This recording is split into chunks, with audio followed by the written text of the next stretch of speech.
자, 수업을 시작하겠습니다. 19번째 강의입니다. 자, 140이 아니라 247페이지입니다. 247페이지. 자, 이제 지난 시간에 우리가 이제 에레미야 애가까지 다 공부를 했죠. 그래서 오늘은 다시 이사야서로 돌아옵니다. 이사야서. 그래서 제9장 신천지 개벽의 발생에도부터 이제 수업을 하도록 하겠습니다. 자, 말씀은 이 이사야서 51장 4절로 6절 말씀입니다. 이제 후반부로 넘어가는 거죠. 자, 제목이 신천지 개벽이 발생해도 이렇게 되어 있습니다. 신천지 개벽이 발생해도. 이 신천지라고 하는 이름이 이게 좋은 이름인데 이단 집단이 이거를 이제 도둑질 해가지고 써먹는 바람에 신천지 하면은 뭔가 이렇게 이제 좀 찝찝한 이제 그런 이제 이 신천지 얼마나 좋은 겁니다. 새 하늘과 새 땅, 새 예루살렘 이걸 얘기하는데 이거를 갖다가 지금 약간 어떤 귀신 들린 것들을 이제 사탄이 가져가가지고 지금 아주 곤란한 상황이 되는데 이제 그런 거 잘 이런 것도 우리가 다 이제 분별할 수 있도록 가르쳐 줘야 되는 거예요. 그래서 이제 그런 거는 우리가 이제 빼앗기면 안 된다. 그래서 우리가 더 그런 거 사용해야 된다. 사용해야 되고 이게 이제 무엇이 가짜고 무엇이 진짜인지를 정확하게 이렇게 이제 가르쳐 주는 것도 오히려 이제 좋은 하나의 이제 영적인 이 흐름일 수가 있다. 이렇게 우리가 정리를 할 수가 있겠습니다. 자, 첫 번째 들어가는 말 본문의 상황과 배경부터 공부를 해보도록 하겠습니다. 자, 이사야서는 흔히 예루살렘의 이사야, 그 다음에 바벨론의 제2 이사야, 그리고 예루살렘의 제3 이사야로 나뉜다. 이 부분은 여러분 밑줄을 좀 쳐주시기 바랍니다. 그러니까 우리가 이제 우리가 설교에서는 뭐 이 부분을 뭐 구체적으로 이렇게 상세하게 설명을 하는 분도 있겠지만은 이제 그냥 우리가 이사야에서 하면 뭉뚱그려서 이렇게 이사야라고 얘기를 하는데, 근데 실제로 그 이사야서가 이제 집필되고 이제 정경으로 확정되는 과정에서 이렇게 우리가 그 역사를 보면은 굉장히 이사야서가 다루고 있는 시대가 방대하게 이루어지고 있고, 또 그것이 이제 각각의 어떤 그 부분들이 이제 이 작성되었을 때, 완성되었을 때 시기가 또 약간의 그 미묘한 차이가 있습니다. 그래서 이사야라고 하는 선지자는 분명히 이제 한 사람인데, 분명히 그 이사야 선지자가 지금 이사야서를 썼는데, 이 후반부의 부분은 과연 그 이사야가 쓴 게 맞느냐, 이게 여러 가지 이제 그 견해가 조금 있을 수가 있어요. 그렇기 때문에 우리가 이제 제2 이사야, 제3 이사야라고 하는 것은 쉽게 얘기해서 이제 그 실존을 우리가 확인하는 것은 사실은 아닙니다. 그냥 이거는 뭔가 이사야 선지자의 제자나 이사야 선지자를 이렇게 존경하는 사람, 이사야 선지자의 어떤 이 영적으로 어떤 신학적으로 지지하는 이제 이제 하나님의 일꾼이 이제 이사야서를 완성하기 위해서 이제 쓴 게 아니냐. 그러니까 우리가 알고 있는 이사야가 이제 쓴 이사야서는 이제 지금 현재로 봤을 때는 1장에서 39장까지만 썼다. 이렇게 보고 있는 거죠. 그리고 이제 40장에서 66장까지도 이게 미묘한 차이가 또 이제 발견이 된다. 그래서 우리가 이제 44장과 45장, 아니 44장에서 55장입니다. 40장에서 제가 지금 이게 정신이 지금 반쯤 나갔어요.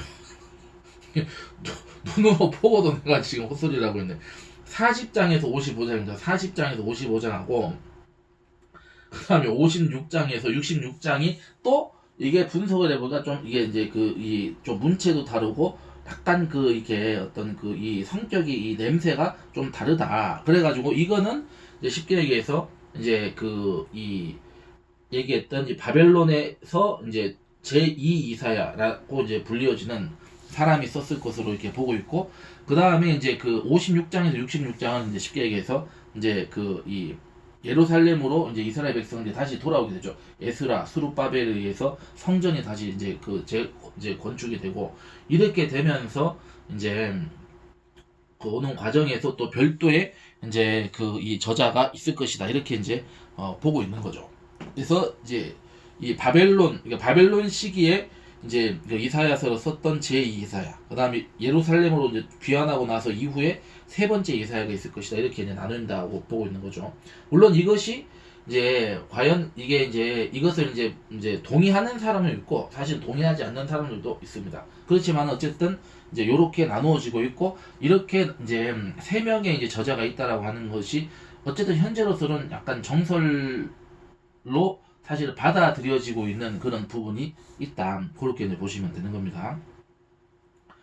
자, 그래서 이사야서 1장에서 39장은 주전 8세기 아수르가 고대 근동의 패권을 쥐고 있던 북이스라엘과 남유다를 위협하던 시대인 주전 8세기를 배경으로 하고 있다. 이에 반해 제2 이사야가 썼다고 이제 다루어지는 부분은 바벨론 포로로 이끌려간 유다 백성 가운데에서 활동한 예언자로 보인다. 이 예언자는 흔히 주전 550년에서 540년경에 활동하는 것으로 간주된다. 그리고 제3 이사야는 주전 539년 이후 아마도 제2성전 봉헌 전후에 활동하는 것으로 보인다. 즉 첫 번째 이사야는 포로기 이전에, 즉 주전 587년 이전에 등장을 했고 제2 이사야는 포로기 시대, 주전 587년에서 539년, 그리고 제3 이사야는 포로기 이후, 주전 539년 이후에 활동을 했다. 왜 그러냐면은 이게 쉽게 이렇게 정리하면 되는 거예요. 지금 이사야서가 다루고 있는 시대, 이사야서가 실질적으로 지금 이제 역사적인 인물들을 언급을 하고 그 시대를 다루고 있는 게 쉽게 해서 한 거의 지금 100년이 넘어가는 굉장히 거의 150년, 200년까지도 이렇게 잡을 수 있는 긴 시대라는 거. 그러면 지금 이 이사야라는 선지, 어쨌든 우리가 알고 있는 이사야는 이제 오리지널 이사야라고 했을 때 이 오리지널 이사야가 언제 그런 하나님으로부터 이제 이 사명을 받았습니까? 환상 체험을 해가지고 사명을 받았다. 선지자가 이 하나님으로부터 선지자로 이제 사명을 받고 선지자 세움 받는 건 두 가지 형식, 영적인 체험을 하든지 아니면은 대화 형식으로 말씀을 받든지 두 가지라고 했잖아요. 자, 그러면은 이 사람은 지금 시기가 지금 정해져 있잖아. 그러니까 이 유다의 우시아 왕이 죽던 해에, 그럼 우시아 왕이 언제 죽었는지는 우리 역사에서 기록이 명확하단 말이죠. 그러면은 적어도 이 우시아 왕 때에 지금 선지자로 이제 사역을 시작했던 그 사람이 과연 지금 그러면 이 이사야 예루살렘으로 이제 포로가 된 이스라엘 백성들 70년 만에 돌아오는 그 시기까지 그러면 살아 있느냐? 그러면은 이 이사야라는 사람은 아주 최장수 인류 역사상 몇백 년을 그냥 사는 사람으로 기록이 될 겁니다. 거의 200년 이상을 사는 사람이 되게 되는 거죠. 근데 그건 우리가 정상적으로 생각했을 때 그건 좀 아닌 것 같다. 물론 우리가 정상적으로 에녹이 이제 현실적으로 이제 죽지 않고 천국으로 가는 그런 이제 케이스도 몇 가지 이제 그 사례가 있긴 합니다만은, 근데 뭐 이사야서의 어떤 이사야 선지자의 삶에 대해서 우리가 정확하게 다 알고 있진 않잖아요. 그렇기 때문에 적어도 이사야서가 우시아 왕이 죽던 때로부터 예루살렘으로 이제 그 이스라엘 백성들이 복귀한 그 시기까지만 계산해도 이거 어마어마한 세월이란 말이죠. 그러니까 도무지 이거는 아무리 생각해도 아무리 이게 꼬부라지고 인격이 좀 삐딱한 사람이 의심을 하고 본다고 하더라도 이거는 지금 이 이사야 선지자가 전체를 다 썼다고는 볼 수가 없다. 그래서 이거는 이제 단일 저작이 아니고 이제 이 공동 저작 내지는 이제 대를 이어서 이제 승계해서 계승을 해가지고 이제 집단적인 어떤 그런 이 집필이 이루어지지 않았을까. 그래서 그 내용을 조금 더 봤을 때 이제 두 번째 이사야, 세 번째 이사야가 이제 나중에 후대에 있었을 것이다. 이렇게 보고 있다 얘기입니다. 자, 그렇게 이제 우리가 간단하게 정리를 하시면 되고, 그래서 이제 51장 같은 경우에는, 그래서 오늘의 본문은 바벨론 포로기의 말기에 이 포로지에서 유다로의 예루살렘으로의 귀환을 앞두고 유다 포로민들에게 위로의 메시지를 던진 예언자의 말씀 가운데 하나다. 보통 제2 이사야는 위로의 예언자라고도 불린다. 그래서 그 근거가 이제 그 이사야 40장 1절에 언급이 되어 있다고 하니까 그건 여러분 찾아보시기 바랍니다. 자, 이사야서 52장 4절로 6절은 문학적으로 보면은 하나님의 연설, 그래서 divine speech로 간주된다. 이 단어는 이제 이 단락은 보통 이제 하늘 보좌의 장면을 배경으로 이제 천상 장면이죠. 이 배경으로 하고 있다. 이와 유사한 배경을 보여주는 본문들은 열왕기상 22장 19절로 23절, 그 다음에 이사야서 6장, 우리가 그 우시아 왕 죽던 때 이게 이 사명을 받는 하나님 앞에 이제 가는 그 사건이죠. 욥기 1장 6절로 12절 천상회의, 이제 그 마귀하고 하나님하고 이렇게 뭐 협의하는 장면도 나와 있죠. 자, 그 다음에 다니엘서 7장 등이다. 자, 이러한 본문들의 공통 요소들은 하나님이 왕으로 등장한다는 점이다. 즉, 이 단락은 왕이신 하나님이 보좌에 앉아 계시고 천상의 존재들이 그 주변에 서 있고 특별한 공문을 들고 있는 존재나 임무를 맡은 존재들이 드나드는 장면을 보여준다. 이러한 장면은 하나님의 주권, 하나님의 주권을 강조한다. 하나님이 직접 이 말씀을 하시고 그 명령을 수령한 자들은 이를 이 만방에 알려야 한다. 이들이 전해야 하는 명령의 내용은 유다 포로민들을 향한 구원의 메시지다. 이렇게 이제 정리할 수가 있는 거죠. 자, 그러면 이제 바로 넘어가겠습니다. 두 번째 본문의 구조를 보죠. 자, 이사야서 51장 4절로 6절은 이보다 더 큰 맥락이며 한 단위를 이루고 있는 51장의 1절로 8절에 속하여 있다. 이 단락은 세 가지의 소단락, 그러니까 이제 1절에서 3절, 그 다음에 4절에서 6절, 7절, 8절, 이렇게 세 단락으로 구성이 되어 있다. 각 소단락은 나를 들을지어다, 그 다음에 내게 주의하라, 그리고 나를 들어라 라는 권고로 시작을 한다. 이 세 가지 단어로 구분이 된다 얘기죠. 그래서 주의를 촉구하는 대상이 첫 번째 소단락에서는 의를 따르며 야훼를 찾아 구하는 사람이고, 두 번째 소단락에서는 내 백성과 내 나라이고, 세 번째 소단락에서는 의를 아는 자들, 내 마음에 내 율법이 있는 자들이 해당이 되는 거죠. 그래서 이들 모두는 유다 백성, 이스라엘 백성들을 가리키는 것으로 보인다. 이사야서 51장 1절로 6절은 전체적으로 시온에 대한 하나님의 구원 약속을 내용으로 하고 있다. 이 단락은 다음의 구조로 되고 있다. 이 구조는 여러분들 그냥 보시기 바랍니다. 넘어가겠습니다. 자, 세 번째 본문의 내용입니다. 그거는 뭐 여러분들 그 교재에서 이제 참고하시면 되겠고. 자, 본문의 내용. 첫 번째, 내 백성이여 내게 주의하라. 이렇게 말씀하시고, 두 번째, 너희는 하늘로 눈을 들어라. 이렇게 두 가지로 요약이 되어 있다. 그래서 이 4절에서 내 백성이여 내게 주의하라는 건 이제 4절, 5절, 그 다음에 너희는 하늘로 눈을 들어라 말씀은 6절의 말씀. 이렇게 이제 구분이 되는데, 그럼 먼저 보겠습니다. 첫 번째. 자, 여기서 이 권고의 대상인 이 내 백성과 내 나라는 이스라엘임이 틀림이 없고, 그래서 이 단락은 바벨론 포르기를 살아가는 유다 민족을 염두에 두고 있다. 예언자는 하나님의 말씀을 다음과 같이 대언한다. 이는 율법이 내게서부터 바랄 것임이라. 그러니까 바란다라고 하는 것은 이제 우리가 말씀에 비추어 봤을 때는 이제 회복이 된다, 다시 되찾는다, 그런 의미가 있는 거죠. 그래서 바랄 것이다 이렇게 표현하고 있고, 내가 공의를 만민의 빛으로 세우리라 이렇게 말씀을 하나님 하시죠. 자, 여기서 율법은 토라는 문자적으로 보면 하나님 앞에서라는 말씀, 메이티입니다. beside me 영어로 이렇게 이제 보통 해석하는데 이렇게 언급을 하고 있고, 토라와 하나님과의 이러한 근접성은 토라의 격상된 지위를 표현한다. 물론 토라가 하나님과 동일시되는 것은 아니다. 토라는 본디 이스라엘 백성들을 위한 야훼 하나님의 개인적인 가르침이다. 그런데 여기서 토라는 보다 포괄적인 의미를 가지고 있다. 즉, 이 본문의 토라는 우주적인 측면을 포함하고 있다. 이는 이 6절에 새하늘과 새 땅을 바라보는 예언자의 종말론적 비전의 안목에서도 드러난다. 6절에서 벌써 새하늘과 새 땅이 나오고 있다. 자, 그럼 보겠습니다. 자, 한번 찾아보죠, 이 부분.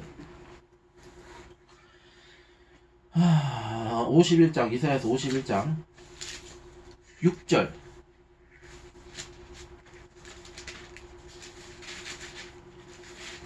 (51장 6절을)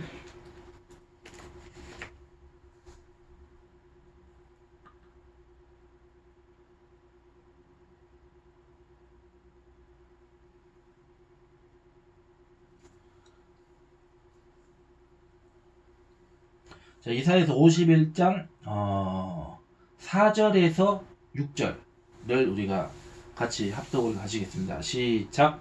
내 백성이여 내게 주의하라. 내 나라여 내게 귀를 기울이라.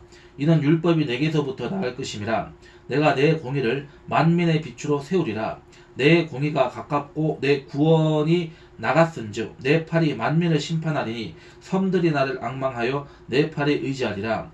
너희는 하늘로 눈을 들며 그 아래의 땅을 살피라. 하늘의 연기같이 사라지고 땅이 옷같이 헤어지며 거기에 사는 자들이 하루살이같이 죽으려니와 나의 구원은 영원히 있고 나의 공의는 폐하여지지 아니하리라. 이렇게 말씀하고 있습니다.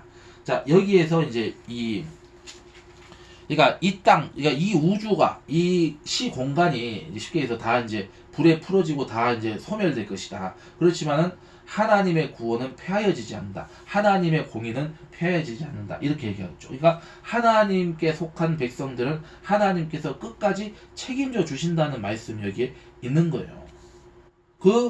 물론 여기에는 조건이 있습니다. 하나님의 말씀에 청종하고 듣고 순종하는 자들, 그 청종함으로써 이 살아있는 그러한 청종하는 믿음을 가진 자들을 하나님은 절대로 버리지 않으신다. 그러니까 심판과 구원이 지금 동시에 제시가 되고 있다. 이렇게 볼 수가 있는 거죠. 그래서 이제 새하늘과 새 땅을 바라본다. 이렇게 이제 종말론적 비전의 안목에서 드러나고 있다. 이 얘기입니다. 자, 이 예언자가 보는 세상은 전 세계를 포괄한 하나의 통일성을 지닌 체제이다. 그러니까 이거는 무슨 얘기냐면은 우리가 이제 어떤 이제 하늘과 땅, 선, 악, 무슨 이 세상, 오는 세상 이렇게 구분을 하지만은 근데 적어도 이사야 선지자의 입장에서, 그러니까 이사야 선지자의 입장 이전에 하나님의 관점에서는 하늘과 땅과 이 세상과 우리가 가야 할 오는 세상, 이 구분이 하나님에게 의미가 있습니까 없습니까? 의미가 없다는 거예요. 똑같은 거다 이거야. 그렇지만은 이제 한 세계는 망하고 한 세계는 영원히 이제 서게 될 것이다. 그러면은 어느 쪽으로 가게 될 것이냐.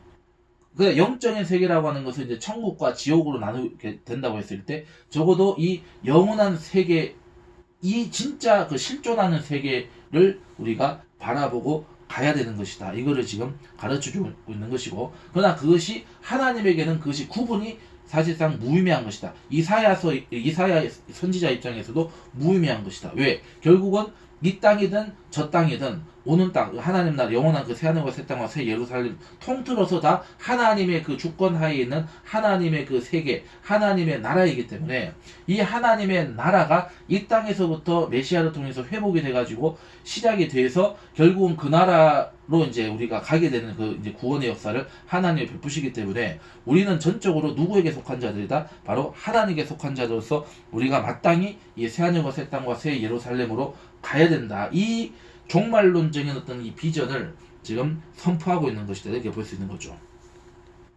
그래서 그 세계 전체의 이제 효력을 가진 하나님의 지침이 되는 말씀이 뭐냐? 가르침이 뭐냐? 이게 바로 토라다. 이렇게 정리할 수가 있는 거죠.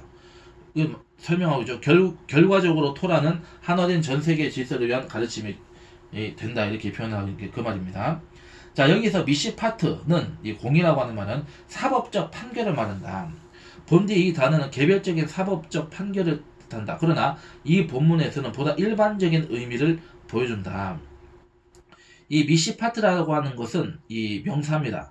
근데 이 미시파트의 동사형은 이 샤파트라는 말입니다. 히브리어로 샤파트. 샤파트는 이 법정 공동체, 한 법정 공동체 왜곡된 질서로 회복하는 행동을 가리킨다. 사제를 따르면 이 공동체는 하나님의 주권 안에 있는 백성들의 공동체이고, 이러한 공동체에 속한 사람들은 누구나 자신의 권리를 제대로 보호받으려면 재판이 필수적으로 필요하다. 그러니까 재판을 걸쳐서 그 사람이 이제 죄가 있는지 없는지, 그 사람이 하나님 나라의 백성인지 아닌지 그거를 이제 확인을 하는 것이 있어야 된다. 그 얘기를 하고 있는 거죠.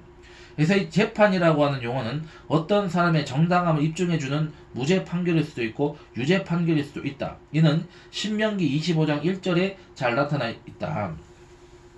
자, 그 신명기 25장 1절에 이렇게 언급하고 있습니다. 자, 사람들 사이에 시비가 생겨 재판을 정하면 재판장은 그들을 재판하여 의인은 의롭다 하고 악인은 정죄할 것이며, 이렇게 언급하고 있습니다. 따라서 이 판결로서의 미시파트는 구원일 수도 있고 이제 심판일 수도 있고 멸망일 수도 있다. 자, 그 공의가 이 만민을 위한 빛으로 작용한다. 이것은 야훼의 종이 행할 임무와 일치한다. 이방의 빛으로 부름받은 야훼의 종은 이 하나님의 구원을 땅끝까지 이르게 한다. 그런데 여기서는 이 하나님이 더는 당신의 종을 통하지 않으시고 하나님이 직접 개입하신다는 점이 강조된다. 하나님은 직접적으로 이방을 재판하실 것이다. 온 열방을 재판하실 것이다. 그러니까 이 이스라엘 백성이 됐던 모든 인류가 됐던 하나님 앞에 지금 이 재판정에 서야 될 피고인의 입장이라고 하는 것을 지금 확인시켜주고 있는 메시지가 되죠. 그래서 이제는 하나님의 의가 이 하나님의 의를 우리가 히브리어로 치트키라고 하는 치드키라고 하는 치드키. 그래서 이 치드키가 가깝고 하나님의 구원 이쉬라고 합니다. 이쉬 하나님의 구원이 행사된다. 그래서 5절에 이 야훼의 팔은 신적인 권능을 의미한다. 이는 힘없는 자를 구원하고 죄인을 벌하신다. 그래서 이제 힘없는 자를 구원한다는 말씀은 주는 아침마다 우리의 팔이 되시며 환난 때에 우리의 구원이 되소서라고 얘기하고 있고 나 야훼가 사랑하는 자는 나의 기뻐하는 것을 바벨론에 행하리니 그의 팔이 갈대아인에게 임할 것이라 이렇게 얘기하고 있는 거죠. 그래서 강력하고 올바른 통치를 행하시는 하나님께서 인도해 주신다 그런 말씀이 되는 거죠. 그래서 이사야서 40장 10절의 말씀대로 보라 주 야훼께서 장차 강한 자로 임하실 것이요 친히 그의 팔로 다스리실 것이다.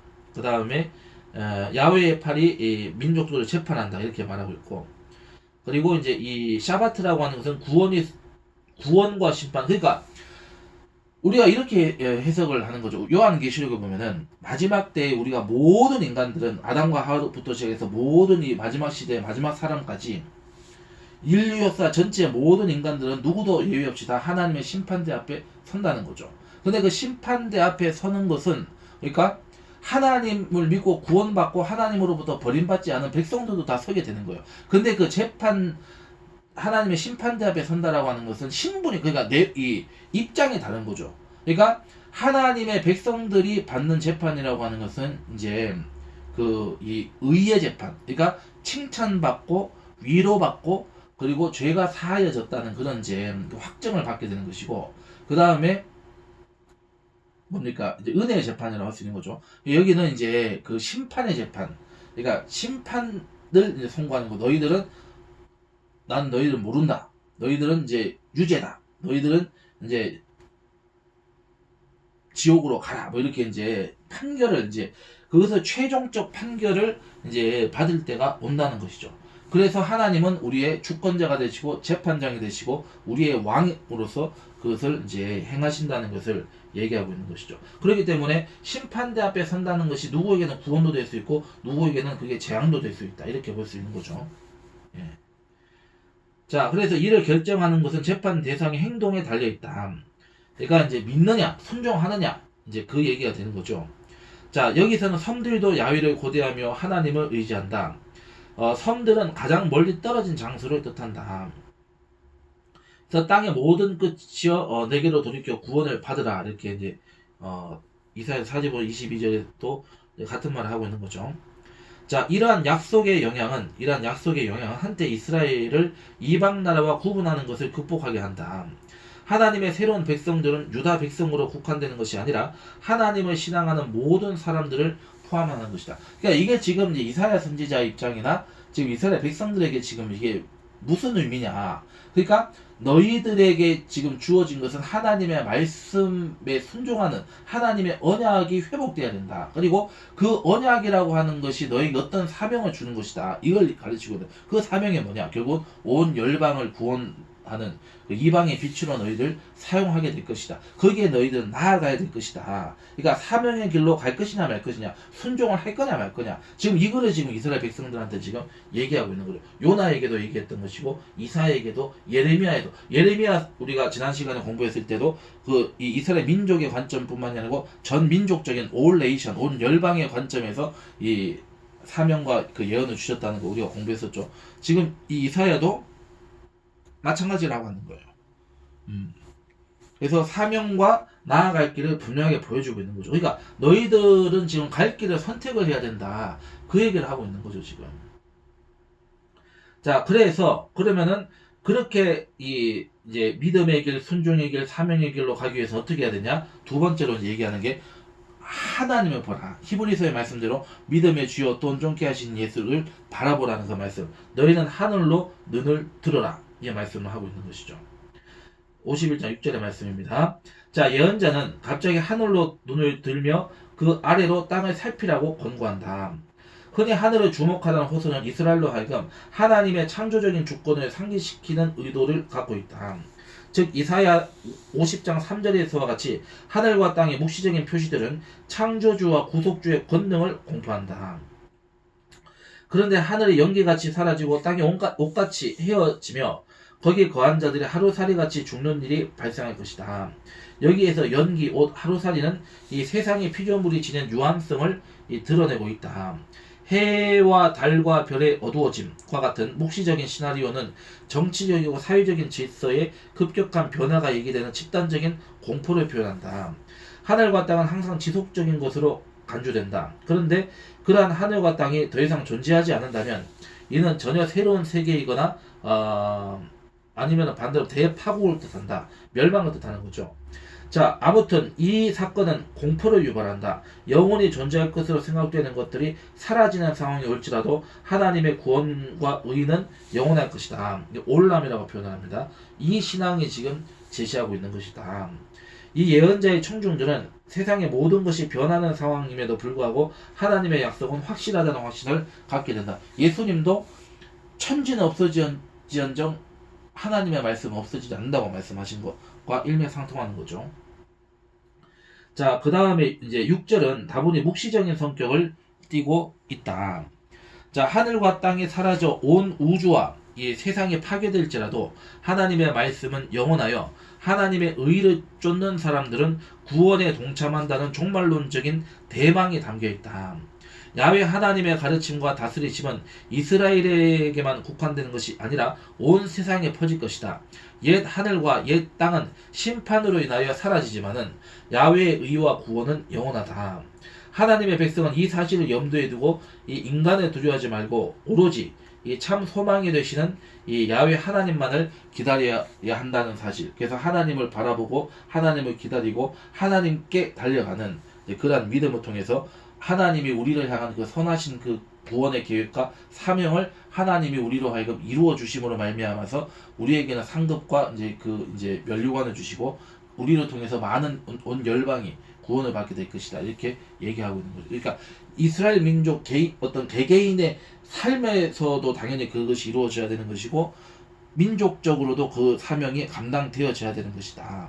그렇기 때문에 우리가 한국교회, 우리가 이 대한민국 국민들, 이 한국 민족이 바로 그러한 마지막 선교 시대의 사명을 감당하는 데 쓰임 받을 수 있도록 우리의 개인의 삶을 포함해서 우리 민족 전체가 그러한 선교의 사명을 감당하는 그러한 민족이 이제 되게 해달라고 우리가 기도를 해야 되는 거죠. 그래서 우리가 그 18세기 영국이, 그 다음에 19세기, 20세기 미국이 그렇게 했던 것처럼 이제는 21세기는 이제 한국이 이제 그러한 선교의 사명을 감당하는 그런 나라가 되어야 된다. 그 얘기를 하고 있는 것입니다. 그렇기 때문에 이것은 지금 미래적인 사건이고 예언적인 사건 메시지긴 하지만 그것은 이미 우리의 현실로 이미 시작되었다. 절망적 상황에서 절망할 것이 아니고 우리가 하나님 앞에 회개함으로 돌아갔을 때 하나님이 이런 놀라운 그러한 이 사명과 우리의 삶을 베풀어 주신다는 것을 우리는 믿어야 되는 것이다. 그래서 하나님을 사랑하고 이웃을 사랑하는 그러한 십계명적인 어떤 그러한 이 삶이 우리의 삶이 되어야 된다. 빛과 소금의 역할, 열방의 빛과 소금의 역할이 되어야 된다는 것을 우리가 가르쳐주고 있다. 이게 이제 핵심적인 이 메시지가 되는 거죠. 이게 우리가 지금 이 51장의 메시지가 되는 것이다. 정리할 수가 있는 겁니다. 자, 네 번째 이제 나오는 말 정리하겠습니다. 그래서 절망의 상황에서 종말론적인 희망을 앞당겨 노래하는 것을 알 수가 있죠. 자, 시기적으로 봤을 때는 바벨론의 포로로 끌려가는 상황에서 이제 하나님의 그러한 사명과 회복을 이미 이렇게 선포하고 있다는 것을 알 수가 있죠. 예레미야에게도 우리가 선지자들에게도 이미 이제 지금 70년 후에 이제 회복이 되고 예루살렘에 다시 이제 살아있는 도성이 될 것이다. 이렇게 얘기했던 것처럼 희망을 얘기하고 있는 것이죠. 자, 이 단락은 수십 년을 이 바벨론 포로지에서 살면서 내 길은 야곱께 숨겨졌으며 내 송사는 하나님에게서 벗어난다라고 탄식하는 유다 백성들을 향하여 이 위로의 메시지를 전하고 있다. 하나님은 이 좌절한 유다 백성들에게 직접 나타나셔서 당신께 주의를 기울이고 귀를 기울이라고 권고하신다. 하나님의 가르침과 판결은 유다 백성만이 아니라 이방민족 전체를 향하고 있다. 그러니까 쉽게 해서 이거는 그 얘기죠. 야, 지금 살라마네셀과 아수르 망하는 거, 그 다음에 아수르가 망해서 페르시아로 지금 이게 넘어가는 걸 지금 이 사람들은 봤단 말이에요. 지금 이 세대는 그걸 체험을 하는 겁니다. 현실로 보고 있는 거예요. 그 다음에 자, 느부갓네살이 어떻게 되는지 니는 이제 보게 될 것이다. 이제 지켜봐라. 느부갓네살을 하나님이 어떻게 이제 처리하시는지를 봐라. 바벨론을 하나님께서 어떻게 처리하시는지 너희들은 보게 될 것이다. 이걸 지금 얘기하고 있는 겁니다. 이거를. 자, 그래서 어디까지 했습니까?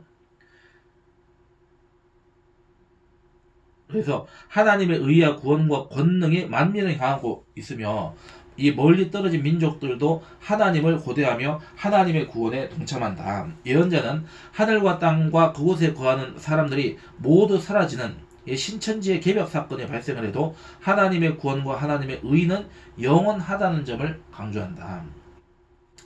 바벨론 포로로 잡혀온 유다 사람들 가운데는 아버지가 신포도주를 먹었으므로 그의 아들이 이가 시다는 속담을 들먹이면서 조상을 잘못 만나서 나라가 망하고 자신들이 포로 신세가 되었다고 조상을 원망하는 사람들도 있었고, 우리의 뼈들이 말랐고 우리의 소망이 없어졌으니 우리는 다 멸절되었다라며 극도의 좌절감에 사로잡힌 사람들도 있었다. 또한 이미 멸망한 시온을 기억하며 바벨론 강변에서 통곡하는 사람들도 있었다. 예언자는 이러한 상태에 놓인 유다 백성들을 향하여 암흑과 같은 생활을 마감하고 새하늘과 새 땅이 유다 백성을 맞이하는 새로운 시대가 열렸음을 확신하며 선언하고 있다. 하나님의 사람들은 아직 희망이 보이지 않는 절망의 상황에서 종말론적인 희망을 앞당겨 노래하며 선포할 수 있어야 한다. 종말론적 희망의 빛을 오늘의 상황에 끌어들여 오늘 속에서도 내일을 살 수 있는 자들이 바로 종말론적 비전을 가진 자들이다. 예언자들은 하나같이 이러한 비전을 가진 자들이었다. 그러니까 지금 우리가 이제 이 땅에 망하고 있어요. 이 세상이 없어지고 있어. 그렇지만은 이 70년 동안의 포로기 생활에서 좌절했던 백성들을 선지자들이 다시 회복시키고 다시 일으켜 세움으로 인해서 70년 후에 어떻게 됩니까? 예루살렘이 다시 회복이 돼서 그곳으로 돌아가는 것처럼 우리가 이 땅에서의 우리가 이 마지막 시대에 살아가는 우리도 결국 머지않아서 우리에게 이 70년, 우리에게 앞으로 70년, 그꼭 뭐 숫자도 70년은 아닙니다. 어쨌든 그 우리에게도 그 70년과 같은 시대가 있고 그 시대 끝에는 결국 새하늘과 새 땅과 새 예루살렘으로 우리를 인도하시는 하나님이심을 우리가 늘 기대하고 우리가 믿음을 지키고 우리가 하나님의 보호하심 가운데 하나님의 말씀의 열매를 맺어가는 순종하고 예배하는 그런 저와 여러분들이 돼야 된다는 것을 우리가 이제 이번 이 그 9장을 통해서 공부를 할 수 있게 된 것입니다. 됐죠? 자, 그 다음에 넘어가겠습니다. 제 10장으로 넘어가겠습니다. 자, 254페이지, 255페이지입니다.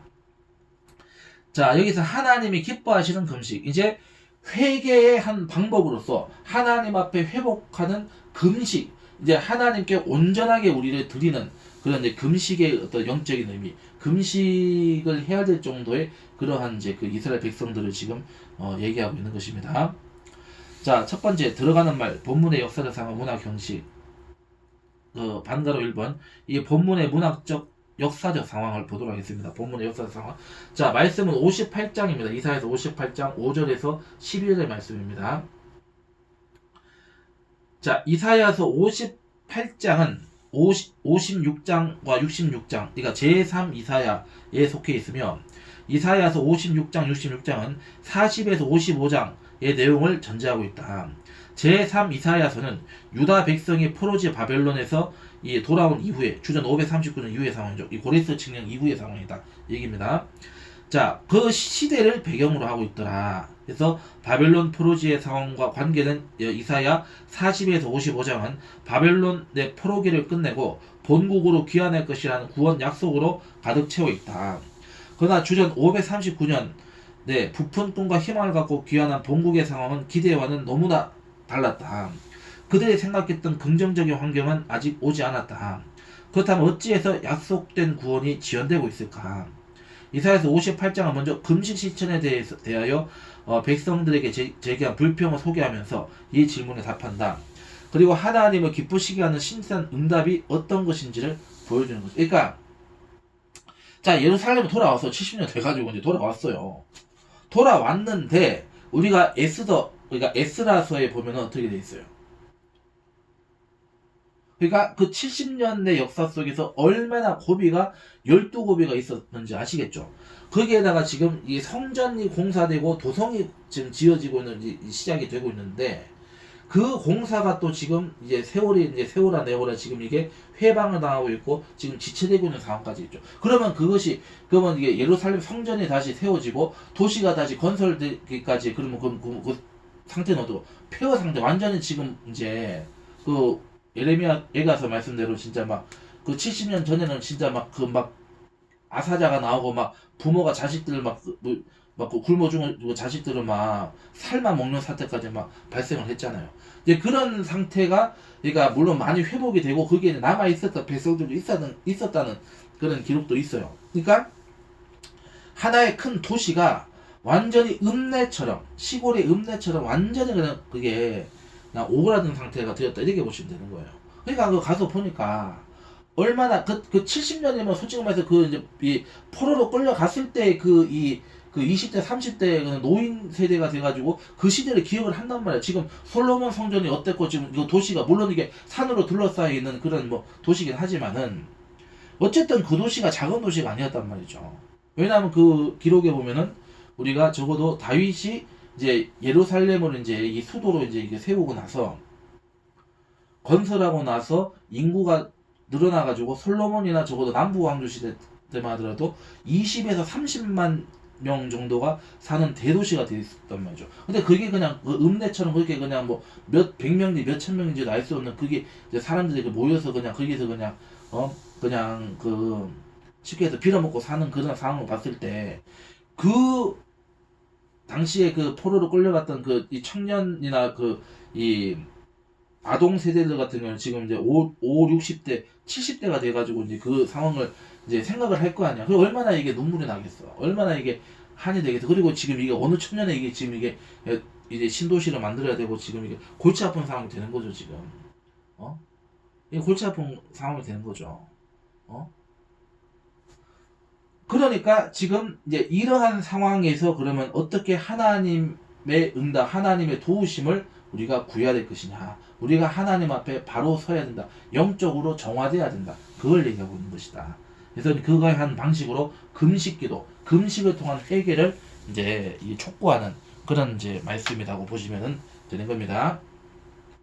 자, 두 번째 문학 형식과 짜임새를 보겠습니다. 자, 이사야서 58장은 전체적으로 보면 예언자적인 훈계와 약속이라는 문학 형식들로 구성되어 있다. 이사야 58장 1절로 12절은 하나님께서 기뻐하시는 금식이라는 주제로 내용을 펼쳐나간다. 여기서 전체적인 화자는 하나님의 말씀을 대변하고 있는 예언자이다. 하지만 예언자는 야훼의 말을 야훼의 시각에서 대변하고 있기 때문에 이 부분의 실질적인 화자는 바로 하나님이라 할 수 있다. 그런데 하나님의 백성들을 향하여 말씀하시는 내용 속에는 이 백성들의 질문과 그 질문에 대한 하나님 자신의 대답, 그리고 대답에서 제시한 조건을 충족시켰을 때 얻어지는 축복의 약속이 한데 모여있다. 이사야서 58장 13절로 14절은 다음과 같은 백성들의 이 회의를 전제한다. 먹고 살기도 벅찬데 과연 무엇 때문에 안식일을 지키며 제의를 드려야 하는가? 하나님은 이에 대하여 안식의 준수의 의미와 중요성을 가르쳐준다. 이사야서 58장은 크게 두 가지 주제들을 다루고 있다. 첫 번째 주제는 이사야서 58장 1절로 12절의 내용입니다. 하나님께서 기뻐하시는 금식에 대해서 다루고 있다. 두 번째 주제는 이사야서 58장 13절로 14절로서 거룩하고 즐거운 안식일에 대하여 다루고 있다. 이 장의 짜임새는 책을 그 내용을 보시면 되겠고, 자, 그래서 오늘의 본문은 이사야서 58장 5절로 7절의 올바른 금식에 대한 정의와 8절로 12절의 올바른 금식을 통한 축복에 관한 것이다. 그래서 이제 그 내용을 우리가 살펴보도록 하시겠습니다. 자, 두 번째, 본문의 주석과 해석을 한번 해보도록 하겠습니다. 첫 번째, 올바른 금식에 대한 정의. 두 번째, 올바른 금식을 통한 축복.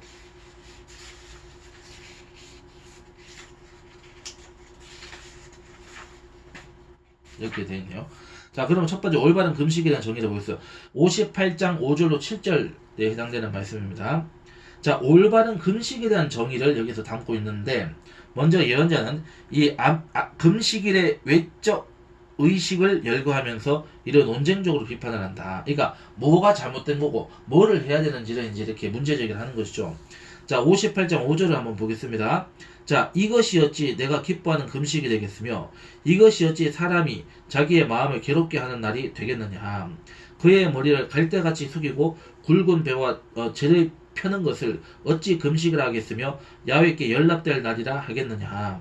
그러니까 뭔가 지금 백성들이 지금 금식이라고는 하고 있는데 그 금식의 중심이 하나님께 있는 게 아니라 뭔가 자꾸 이제 이 나에게 있는 거예요. 내 주권을 부인하고 나를 부인하고 나를 죽이고 어떻게 해야 돼요? 하나님의 주권, 하나님의 존재를 나한테 모셔드리고 하나님의 그 순종을 해야 되는데 이 금식이라고 하는 거에서 이 출발부터가 전제부터가 잘못된 것이다. 그러니까 아무리 뭐 그렇게 뭐 그럴듯하게 뭐 그럴싸하게 뭐냐 막 그냥 뭐 그거는 그런 금식은 솔직히 말해서 금식이라 했으면 퍼포먼스에 불과한 것이다. 그래서 우리가 전문 용어로 굶식이라고 하는 굶식. 그냥 굶는 그냥 굶는 그냥 그런 체험인 거지. 그는 금식하고는 다른 거다. 그 얘기입니다.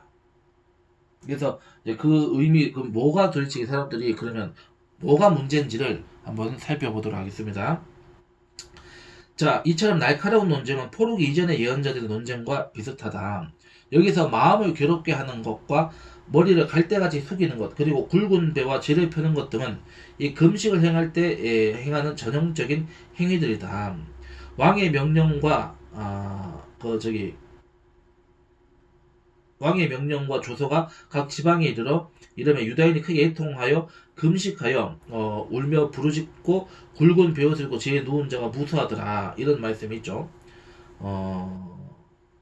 이게 에스더서입니다. 에스더 4장 3절에 있는 말씀이죠.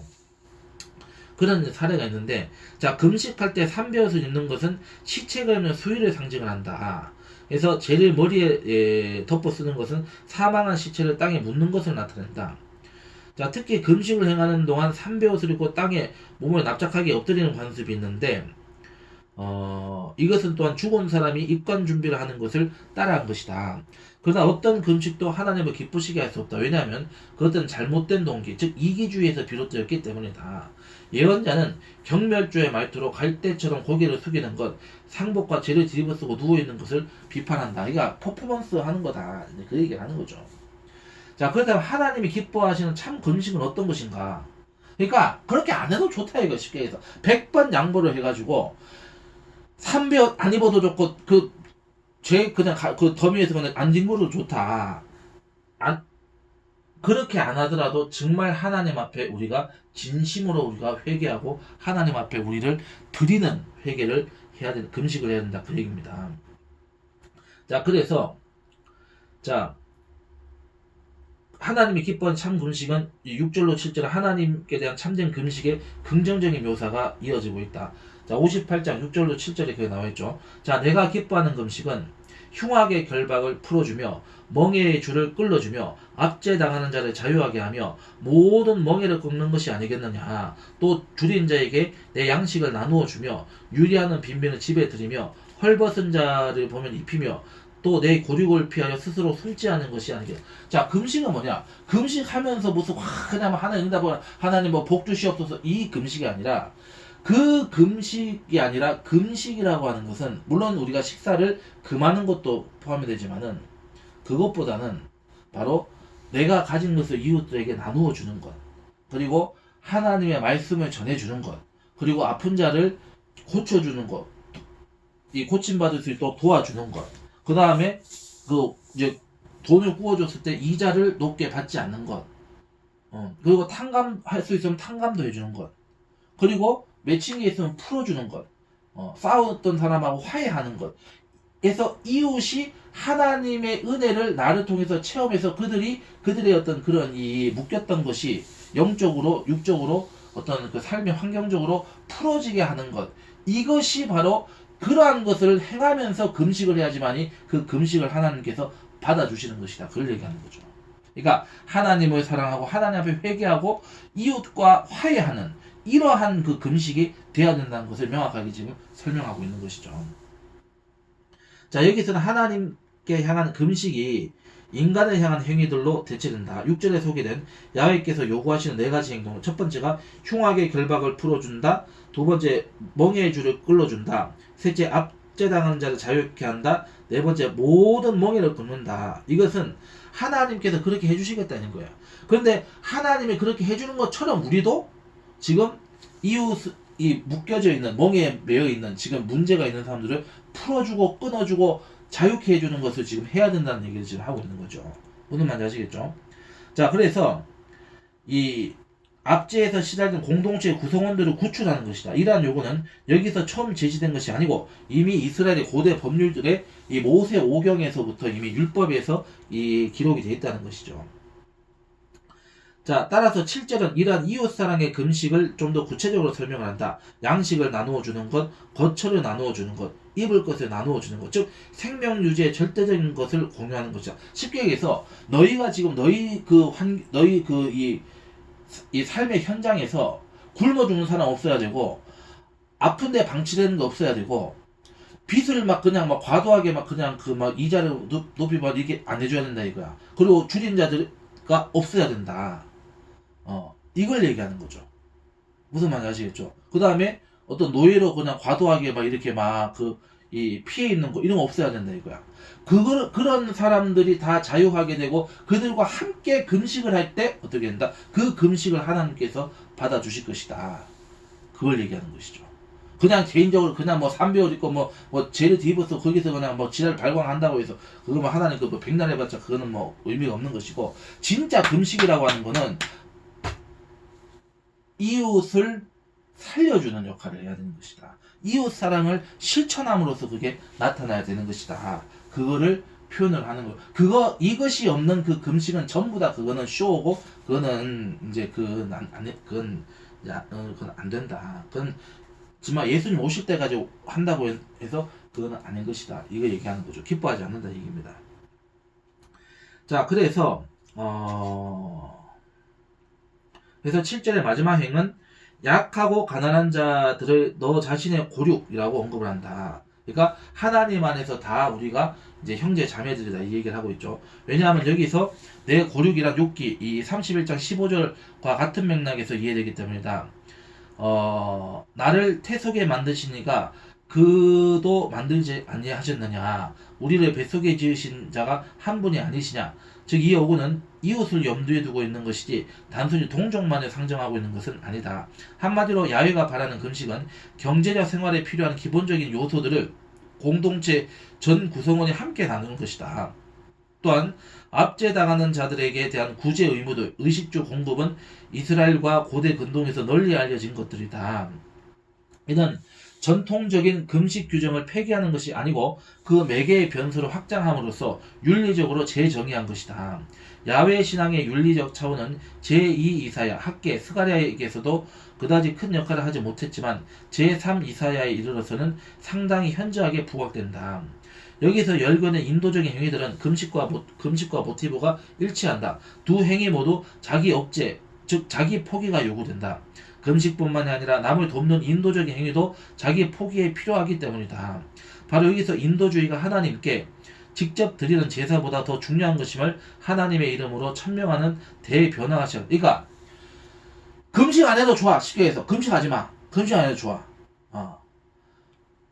이웃을 섬기는 것을 너희들이 해야 된다. 그게 하나님 말씀을 순종하는 것이죠. 예수님께서도 제자들에게 뭐라고 말씀하셨습니까? 내 이웃을 내 몸과 같이 사랑하라. 이것이 온 율법과 선지자의 강령이다.